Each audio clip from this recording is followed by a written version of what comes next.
Começa agora, Mente 5.0.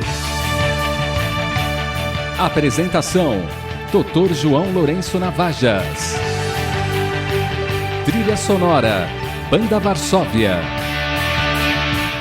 Toda terça-feira, às 9 horas da manhã, para nos colocar a par, do que acontece no mundo a respeito da quarta revolução industrial e como é importante a gente preparar a nossa mente para poder tirar o melhor proveito das novas condições de vida do planeta para os fins espirituais.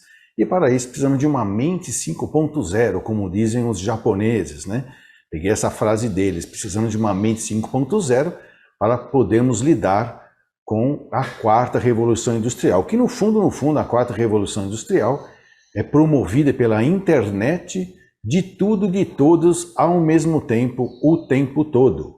E isso faz com que a gente tenha que se adaptar a isso. Haverá mudanças, vamos dizer assim, em vários lugares da sociedade, principalmente na economia, nas finanças, nas relações humanas, de maneira que a nossa ideia é que isso facilite o trabalho do espírito encarnado na Terra na sua busca de evolução espiritual. A gente costuma dizer que tudo aquilo que um computador ou uma máquina, um robô pode fazer e faz melhor que o homem, quer dizer que aquele trabalho que o homem fazia era desumano. Então, ele deixando a máquina fazer por ele, ele vai ter mais tempo para buscar se tornar um ser humano. Normalmente, até alguns momentos atrás, somos considerados hominais, mistura de homem com animal, ou de animal querendo virar humano. Por isso que nós estamos ainda arraigados de emoções que nos aproximam mais do animal do que dos humanos, mas estamos caminhando para isso e a quarta revolução industrial parece que vai nos favorecer a isso. O nosso programa é ao vivo, você pode participar diretamente conosco nos nossos canais de comunicação, deixando aí a sua colocação, a sua pergunta, mesmo que não seja pergunta pertinente. Então você pode falar aí pelo Facebook, facebook.com/Rede Boa Nova de Rádio. E você vai estar assistindo online, em time, e pode fazer a sua pergunta, a sua colocação, e depois a Regina vai me passar aqui, ela está nos auxiliando aqui, vai passar para a gente as perguntas através do WhatsApp.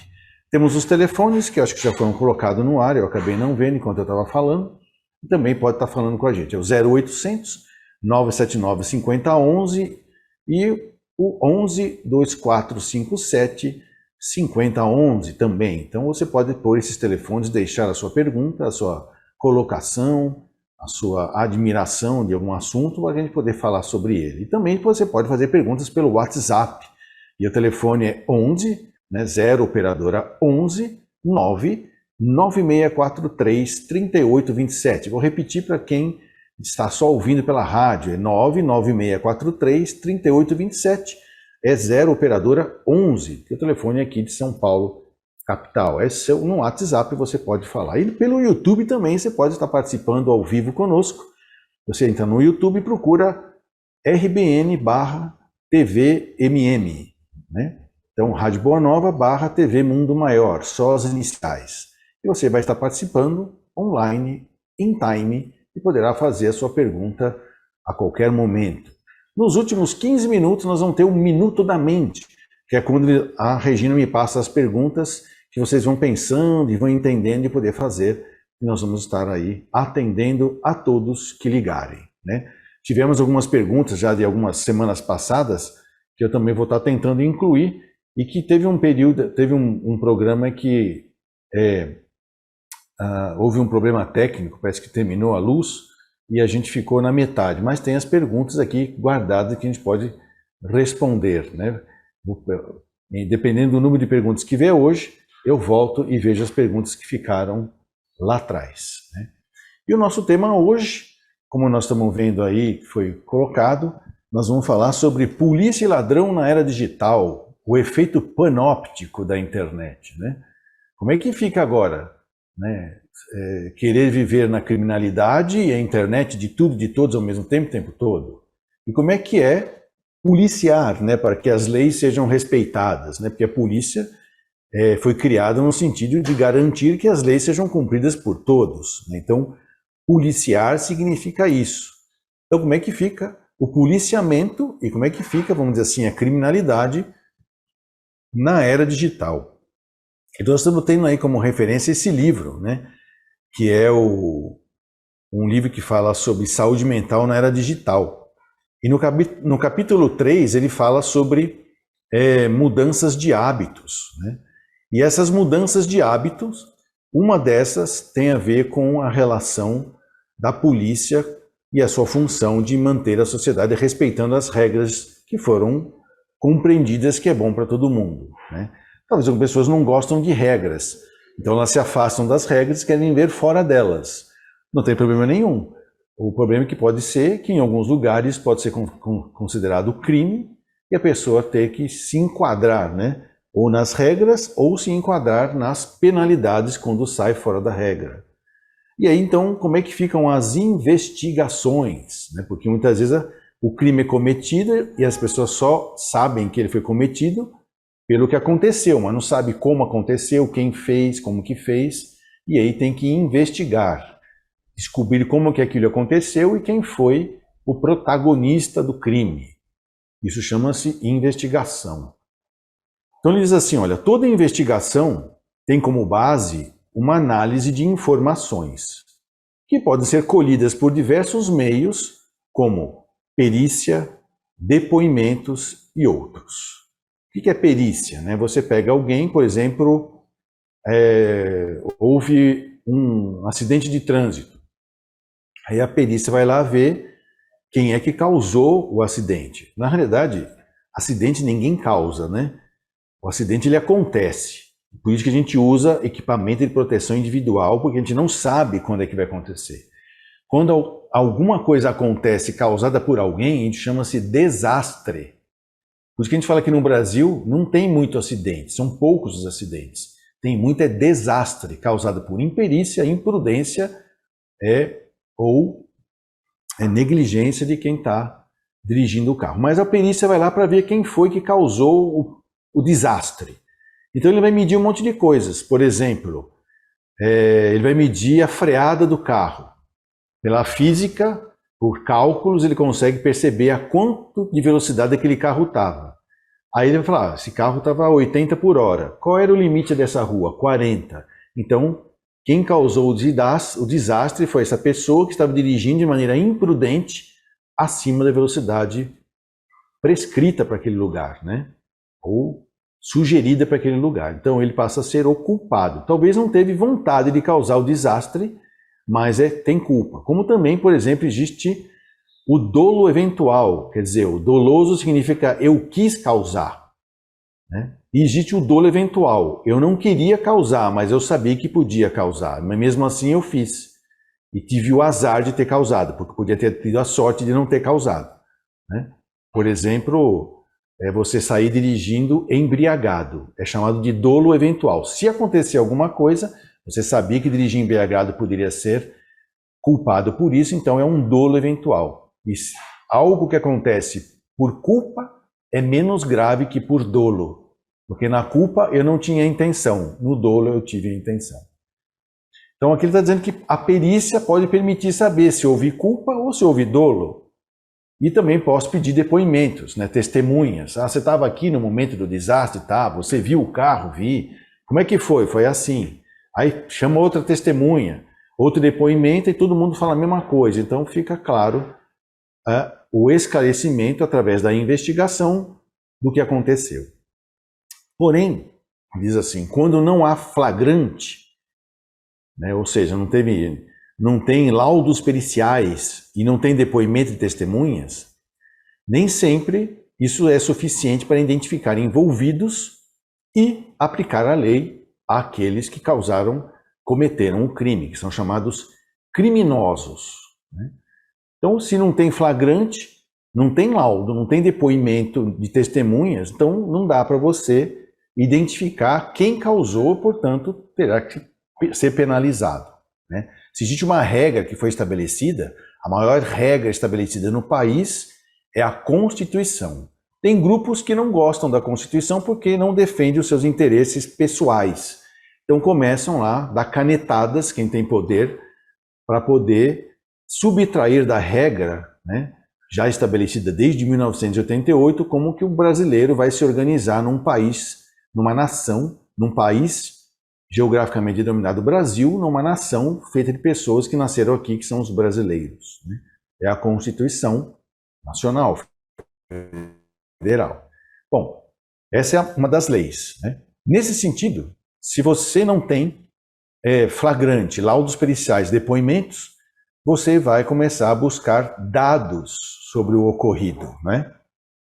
E aí o que significa? Nesse sentido, a ciência de dados, que se caracteriza por análise de dados estruturados e não estruturados, para a extração de conhecimento, torna-se fundamental para elucidar crimes. Eu sempre comento para vocês aqui, né, para a sua sanidade mental, né, na era digital, em que você é gravado, a sua imagem e a sua voz, quase que 100% do dia, só existe uma maneira de você não ser pego fazendo alguma coisa fora da lei, né? Ou seja, é fazendo tudo dentro da lei, é fazer tudo certo. Mas quando acontece um crime que não tem perícia, não tem testemunhas, né? Não tem, como é que faz para elucidar os crimes? É analisando esses dados colhidos pela internet.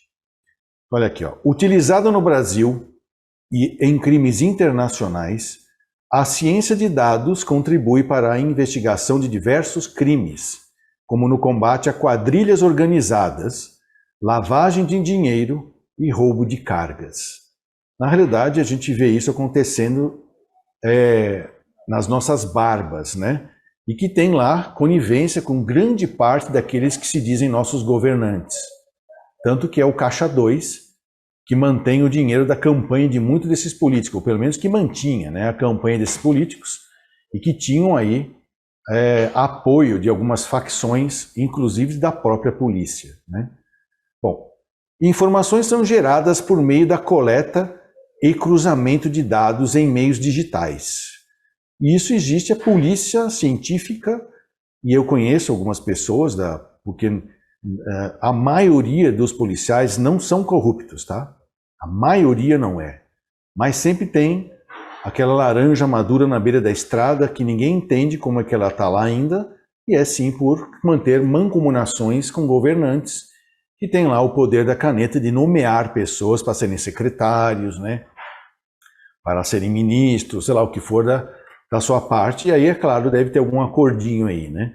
Nos últimos 20 anos, a gente viu muito isso, principalmente aqui em São Paulo, que era uma maneira de arrecadar dinheiro para as eleições, né?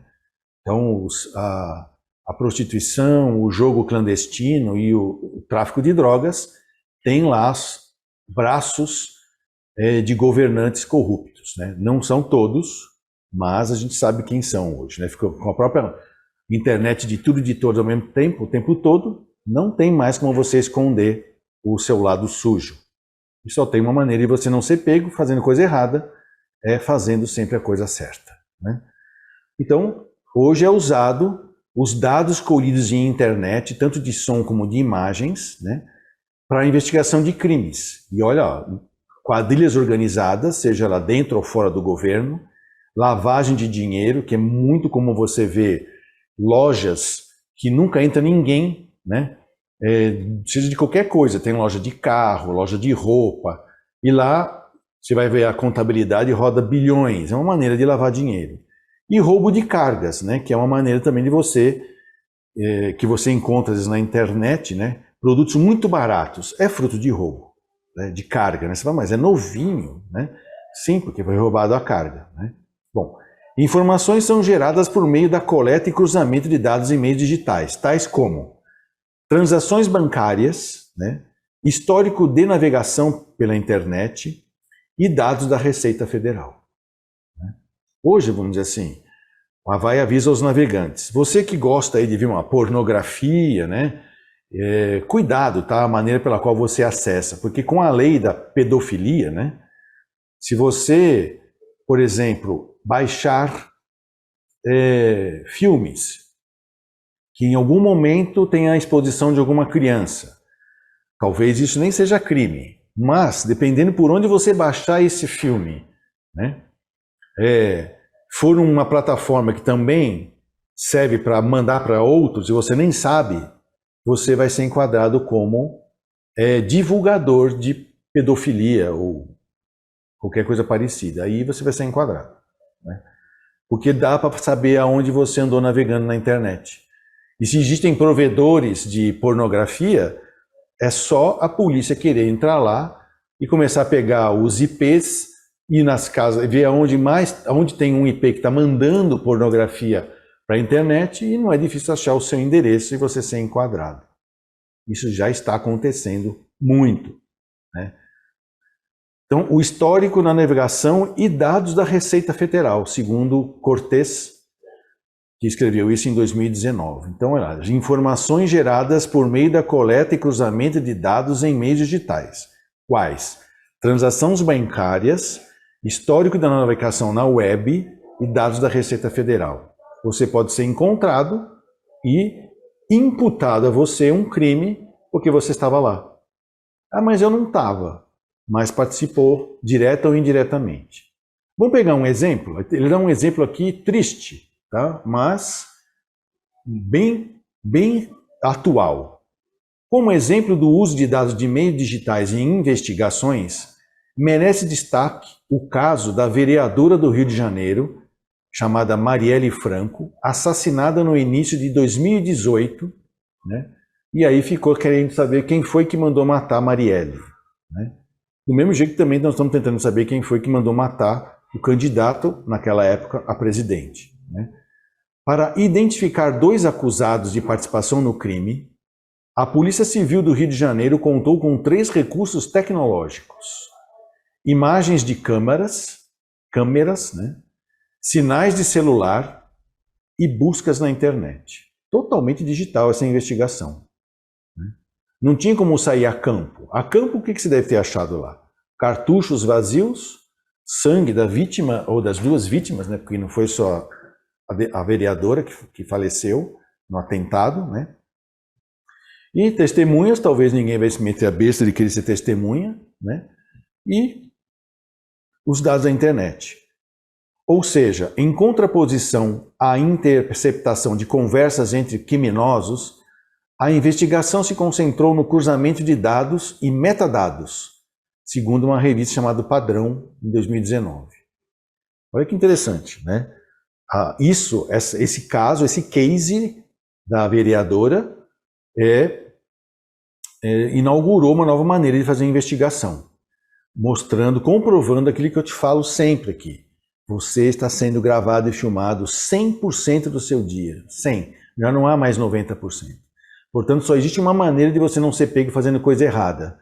É fazendo a coisa certa. E eu não estou falando para você, como eu, cidadão comum.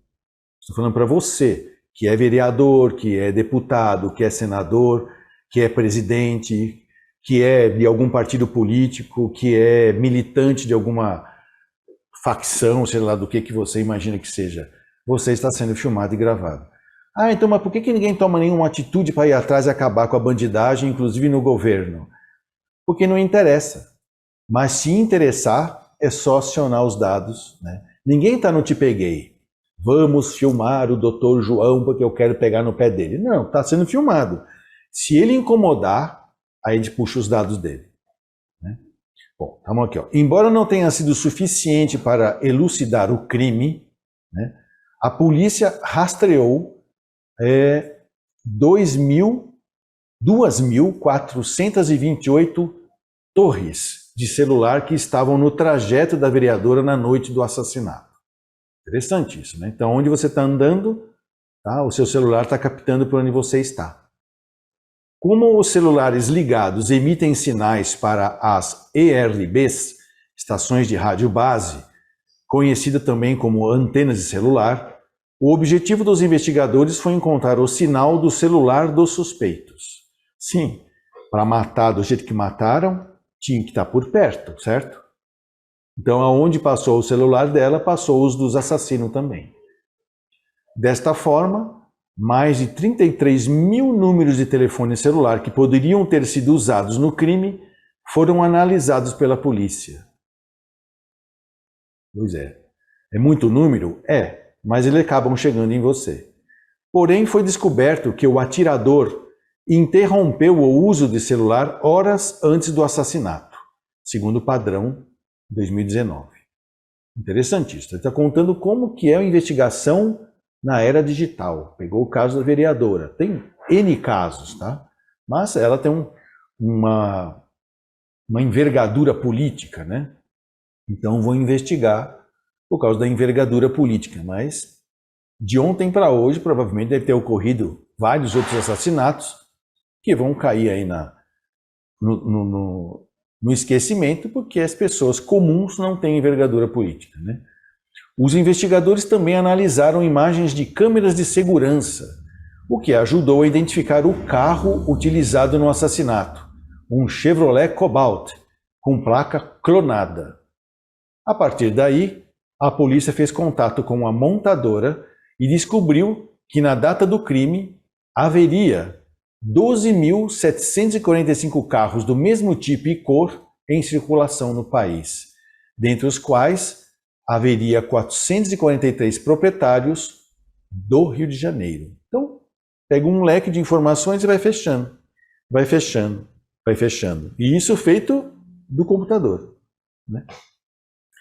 Soma-se a esse conjunto de dados uma câmera de segurança localizada na rua em que a vereadora participava de um evento que captou uma luz no interior deste carro horas antes do crime, revelando a utilização de um objeto semelhante a um telefone. Olha que interessante, eles viram que havia um carro perto, que tinha uma luz dentro que podia ser um telefone. Por meio da quebra do sigilo dos sinais de celular, identificou-se que um dos celulares localizados naquela região entrou em contato com uma pessoa relacionada ao atirador, segundo o padrão 2019. Então alguém estava lá e alguém se comunicou com o atirador. E era dessa luzinha do carro. Isso é investigação.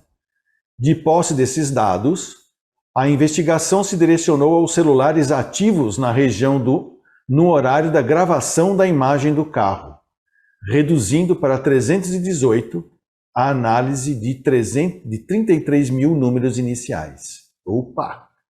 Diminuiu bastante, dá para saber quem é. Com isso, por meio de autorização judicial, esses números foram grampeados. Como havia a possibilidade do celular ter sido utilizado, isso elevou a probabilidade de encontrar o aparelho específico, triangulando os sinais captados pelas torres do local. Perfeito. E a triangulação a gente usa também para achar pessoas desaparecidas, né?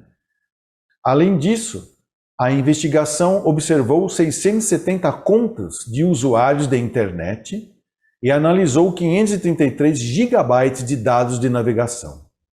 Boa parte da investigação se concentrou no trajeto que o carro usado fez no dia do crime, bem como na fase de preparação do assassinato, que foi caracterizada por pesquisas realizadas na internet pelo suspeito de ser o atirador.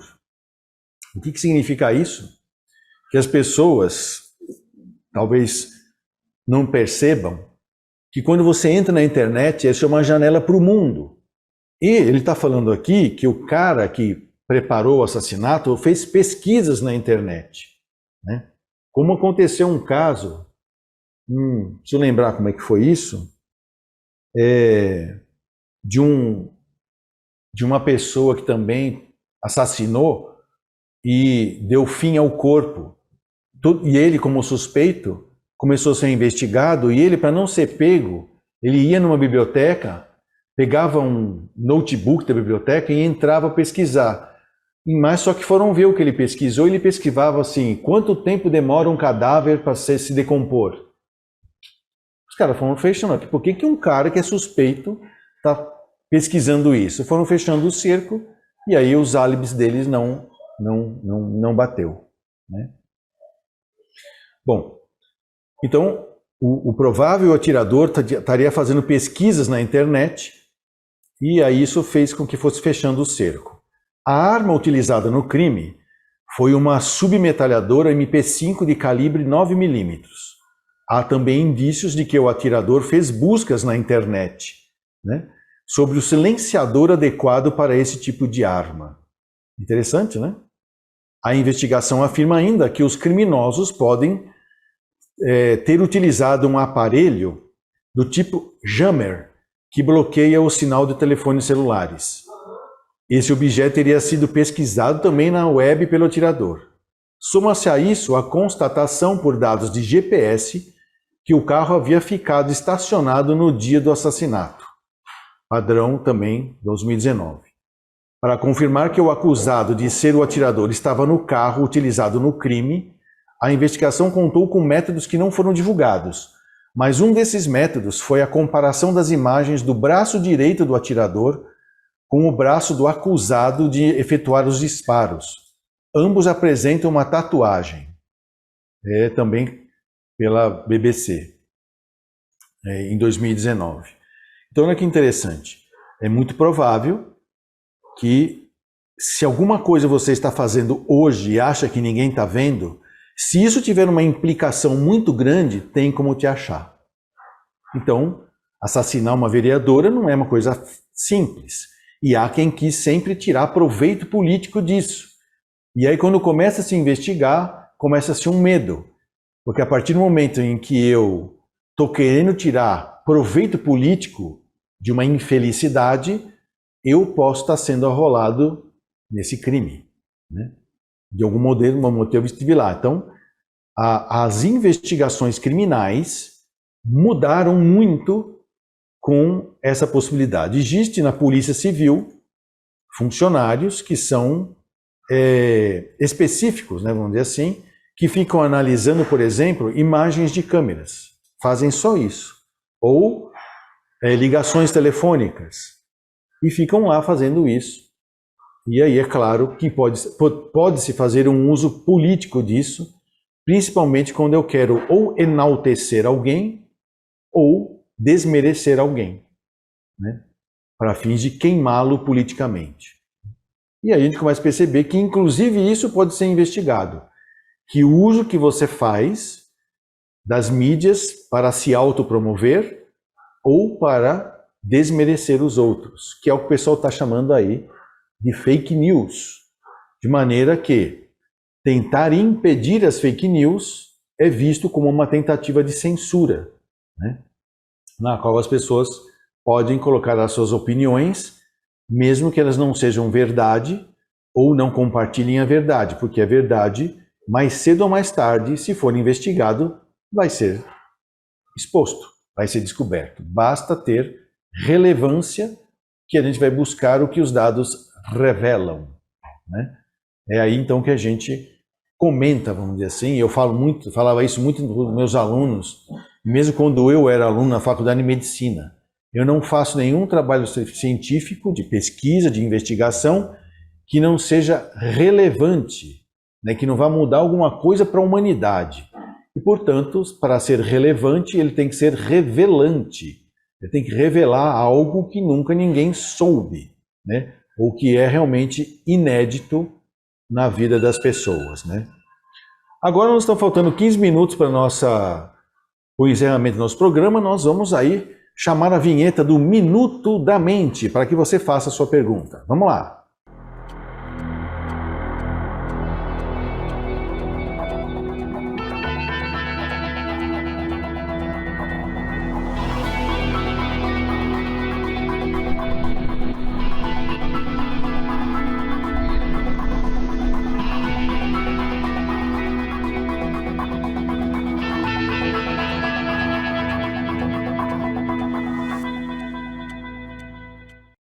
Ok, Minuto da Mente. Então aqui temos uma pergunta da Ana Elisa, que está sempre com a gente, participando de todos os programas, né? Não é só do meu. A Ana Elisa, lá de Gravataí, no Rio Grande do Sul. Semana que vem meus filhos estão voltando para lá porque voltaram às aulas presenciais, né? Bom dia, doutor Lourenço. Minha mãe tomava para dormir o hemifumarato de quetiapina, que é o nome de uma medicação, né? Mas ao ler a bula, ela desistiu de tomar porque é contraindicado para quem tem diabetes e pressão alta. Mas confio na sua resposta. até agora não prejudicou em nada tomar esse remédio. Ela tem depressão e toma cloridrato de sertralina. Mas como ela não conseguia dormir bem, a clínica geral receitou este remédio. Minha mãe pode tomar esse remédio, o M-fumarato de quetiapina? Um abraço. Olha, esse remédio, ele é muito seguro para as pessoas idosas. E apesar de estar na bula algumas possibilidades de que pode acontecer isso ou aquilo, dada a segurança com que esse remédio é bastante usado na psicogeriatria, né, que é a psiquiatria dos idosos, a gente faz o quê? Os geriatras, os psicogeriatras, introduzem a medicação e fazem um monitoramento dessas questões da diabetes e da pressão. Porque não é o remédio, se esse remédio fosse realmente grande causador de diabetes e de pressão alta, se ele piorasse, ele não teria sido lançado e não estaria sendo tão usado entre os idosos. Então, tem a sua margem de segurança, sim. O que a gente sugere é que, como ela também tem um acompanhamento com a clínica geral, que ela vá monitorando a sua diabetes e a sua pressão, ver se esse remédio não vai causar alterações. O que a gente observa é que, como a pessoa começa a dormir melhor e a quetiapina, que é o nome dessa medicação, também melhora o aspecto emocional, muitas vezes a diabetes melhora e a pressão abaixa, a pressão arterial, porque melhorou o emocional da pessoa. E lembrando que ela também toma um antidepressivo, que é a sertralina. E quando você junta esse quetiapina, que é um neuroléptico atípico, ele interage com a sertralina e melhora a resposta do antidepressivo, de maneira que a sertralina também é um remédio que vai melhorar a pressão arterial e a diabetes de maneira indireta, porque ele faz com que a pessoa fique mais serena. E uma pessoa mais serena, ela não vai ter aumento da pressão arterial e nem vai aumentar o cortisol e nem diminuir a quantidade de insulina ou aumentar a resistência periférica à insulina, que aumenta o açúcar no sangue, que é o que nós chamamos de diabetes. Então é seguro, porque a gente sugere, se a senhora, sua mãe, ficou cismada com essa informação da bula, que monitore a glicemia e a pressão. Se depois de 1 mês, 2 meses tomar o remédio, isso não acontecer, não tiver nenhuma alteração, então é seguro manter o remédio e a sua mãe está na grande maioria dos casos que esse remédio não altera. Lembrando aqui que é importante ler a bula, mas não esqueça de que bula é um documento politicamente correto. O que significa isso?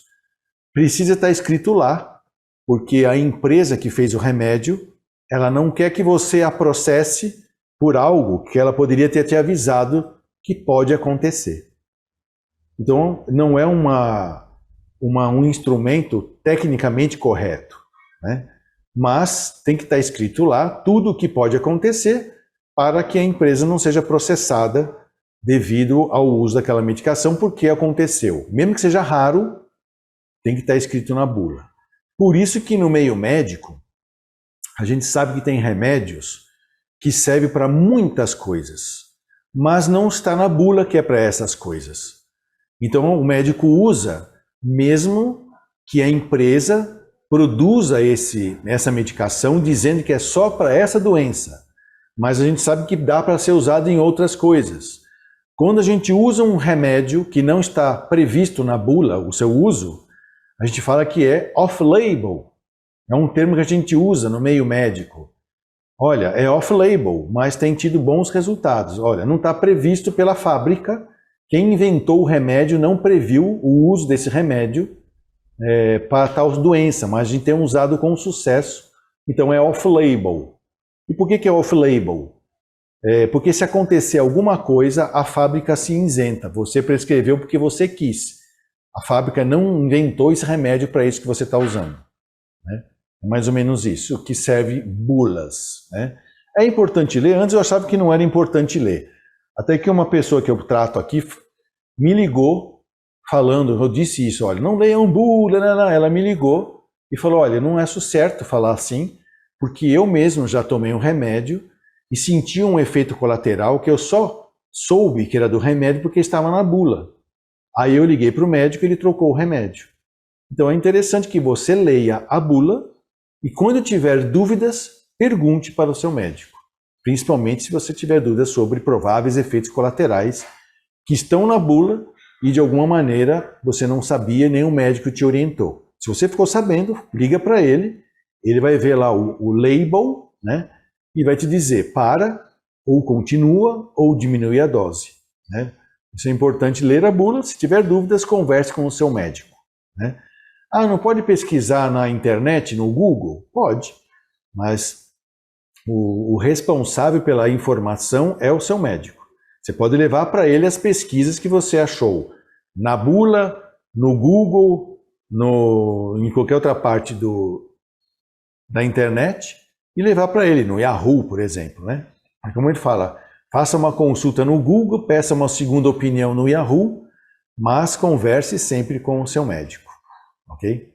Eu sempre dou um exemplo aqui, não sei se vocês sabem, mas ácido acetil salicílico, né? O AAS, então ele é usado como analgésico e anti-inflamatório em doses mais altas. Mas ele também é prescrito como antiagregante plaquetário, que é usado em quem tem o sangue grosso e para evitar que tenha infarto, né, para entupir as artérias. Mas, off-label, a gente usa o ácido acetil salicílico também para verrugas, né? Você pega o ácido acetil salicílico, bota em cima da verruga, o ácido vai comendo a verruga e você trata a verruga. É off-label, mas a gente sabe que a gente usa. E assim é a arte da medicina, né? Porque a arte da medicina é a capacidade que o médico tem de usar o que ele tem à sua volta para diagnosticar, tratar, se não der para curar, mas pelo menos recuperar a qualidade de vida do paciente, né? Dar qualidade de vida. E por que os meios que você está usando? Porque você pode estar no meio da floresta amazônica ou dentro de uma enfermaria arquitetonicamente nos melhores hospitais aqui da capital de São Paulo e do mundo e vai ter que usar o que você tem lá, né? Para fazer a arte médica de diagnosticar, tratar, curar ou recuperar pelo menos a qualidade de vida da pessoa. Então a arte médica é essa. Ter conhecimentos que você olha em volta e eu como médico vou usar o quê, né? Para poder ajudar meu paciente, né? Ou aquela que está me consultando. Então, essa é a pergunta da Annelise. Eu tinha umas outras perguntas, não sei se ainda está aqui comigo, deixa eu ver se eu acho aqui. Que foi feito aqui, olha.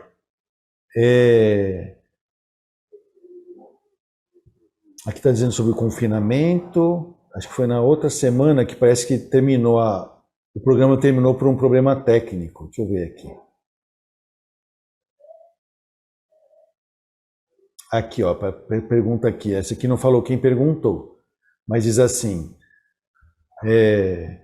tenho crises de pânico e o psiquiatra me passou um remédio chamado Deller e retirou a sertralina. Gostaria de saber a diferença de um para outro. Realmente, vamos dizer assim, são remédios diferentes, né? A sertralina é um remédio já considerado antigo, mas na minha época era uma novidade, que tinha um bom efeito, era um inibidor seletivo da recaptação de serotonina, né?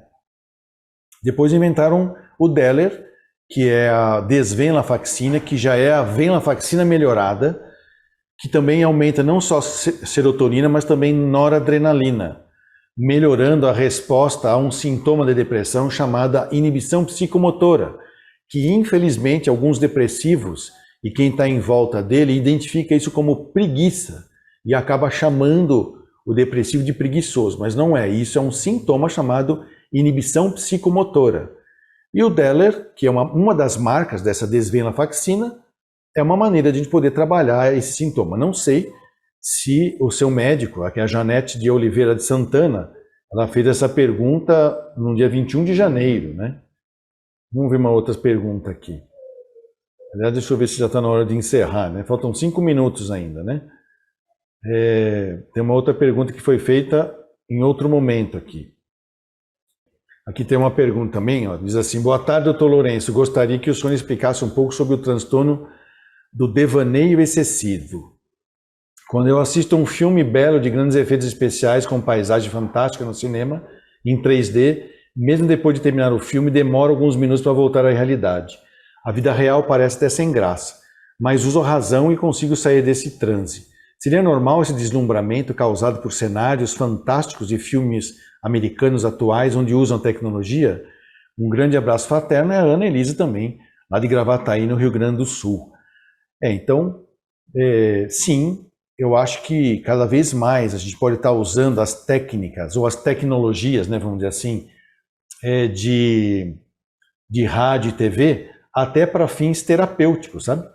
De maneira que você pode induzir comportamentos, né, vamos dizer assim, equivocados nas pessoas.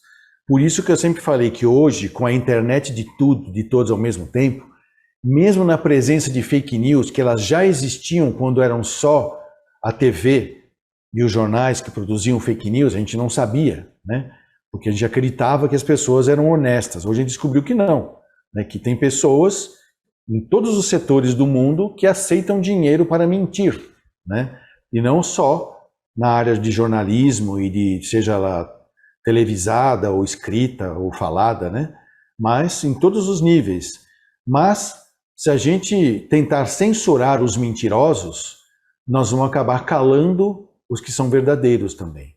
De maneira que o fake news cai por si só. E é claro que cada vez mais a sétima arte tenta nos iludir.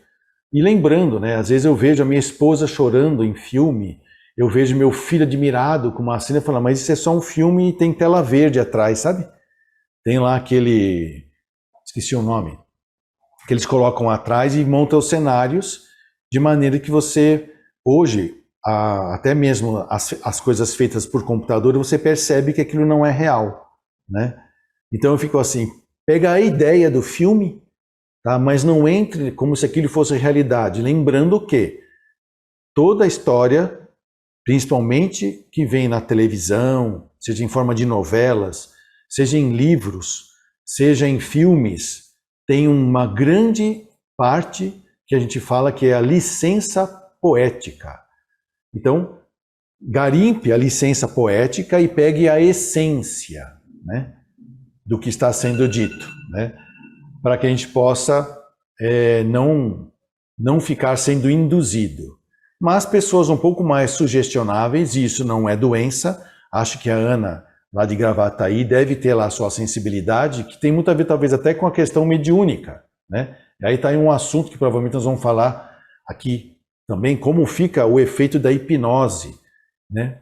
Promovida pelas mídias, né? Que também pode nos levar a estado alterado de consciência e confundir a nossa mente e nos levar a comportamentos talvez inadequados como pessoa, mas adequados enquanto consumidores, né? O programa Mente 5.0 termina aqui, a gente agradece as suas participações. Semana que vem, terça-feira, às 9 horas, ao vivo, estaremos aqui de novo com a nossa Mente 5.0. Até lá!